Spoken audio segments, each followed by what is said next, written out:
Monsieur le bâtonnier des avocats, bonjour. Bonjour. Vous êtes bâtonnier depuis le 1er janvier 2020 au tribunal de grande instance d'Auxerre.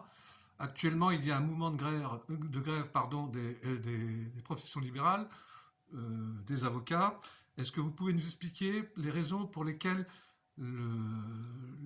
cette corporation d'avocats est amenée à faire grève actuellement? Oui, alors c'est très simple, c'est que les avocats bénéficient d'une caisse de retraite qui n'est pas un régime spécifique, mais qui est un régime autonome.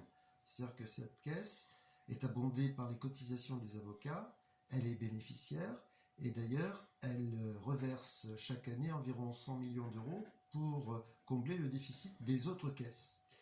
La caisse de retraite des avocats ne coûte rien aux contribuables, pas un centime, puisqu'elle est financée à 100% par les cotisations des avocats. La nouvelle loi ou le projet de loi du gouvernement prévoit une augmentation de nos cotisations qui serait multipliée par 2. À l'heure actuelle, les avocats cotisent 14% de leurs revenus au profit de la caisse de retraite. Le projet de loi envisage de multiplier cette cotisation par 2 et cela obligerait les avocats à verser 28% de leurs revenus pour cotiser à cette caisse de retraite. Les conséquences, elles sont financières, elles sont dramatiques, il faut le dire. Elles sont très difficiles d'un point de vue économique parce que beaucoup de petits cabinets, si leurs cotisations sont multipliées par 2, si elles sont augmentées de cette manière-là, n'y arriveront plus, tout simplement. Alors, monsieur le bâtonnier, est-ce que cette réforme va impacter les justiciables? C'est-à-dire que tout l'arsenal d'aide juridique, c'est-à-dire, entendons-nous, l'aide juridictionnelle, est-ce que ça peut avoir un déficit au niveau de la défense des justiciables? Par la force des choses, parce que le système de l'aide juridictionnelle et des commissions d'office d'ailleurs, c'est pour permettre aux jeunes avocats d'assurer une clientèle, de se faire une clientèle au travers des désignations de l'aide juridictionnelle et des commissions d'office. Ça concerne surtout les jeunes avocats. Et ce sont les jeunes avocats qui vont être impactés le plus par l'augmentation des cotisations. Qu'est-ce que ça veut dire concrètement? Ça veut dire qu'il y aura de moins en moins d'avocats pour assurer la défense du secteur assisté comme on a l'habitude de le dire. Alors, monsieur le bâtonnier, fort de cela, à partir de ces faits que vous venez de décrire, est-ce que vous ne pensez pas qu'il va y avoir des inégalités, des réponses inégalitaires aux besoins de justice, justement, de gens qui ont besoin, justement, de la justice et des aides des avocats?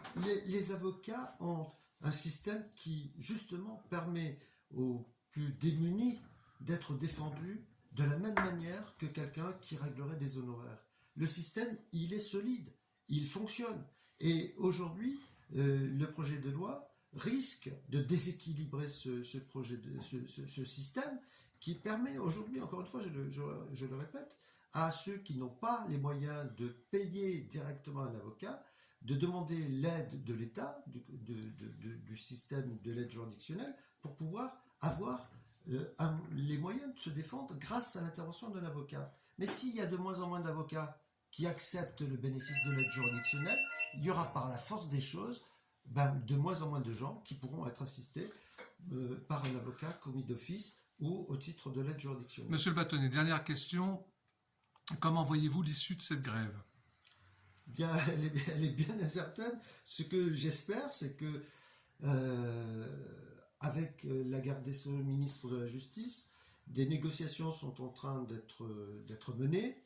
Encore ce matin, elle indiquait qu'elle était disposée à recevoir les délégations d'avocats et qu'elle envisageait peut-être de revenir sur l'augmentation des cotisations et d'essayer de les atténuer, de faire en sorte que si elles doivent se faire, elles ne soient pas aussi importantes que ce qui est prévu aujourd'hui, elles seraient inférieures et peut-être étalées dans le temps pour permettre justement une adaptation des cabinets à ce nouveau régime. En d'autres termes, vous vous attendez que cette négociation soit actée par le gouvernement et puis les représentants des syndicats, des avocats, pardon. Ce qu'on espère, c'est que ces négociations aillent dans le bon sens et fassent en sorte que les avocats qui n'ont pas les moyens de bloquer comme les agents de la SNCF ou de la RATP toute la vie économique du pays, mais que les avocats puissent être entendus. Il y a des professions qui ont été entendues, les policiers, les militaires,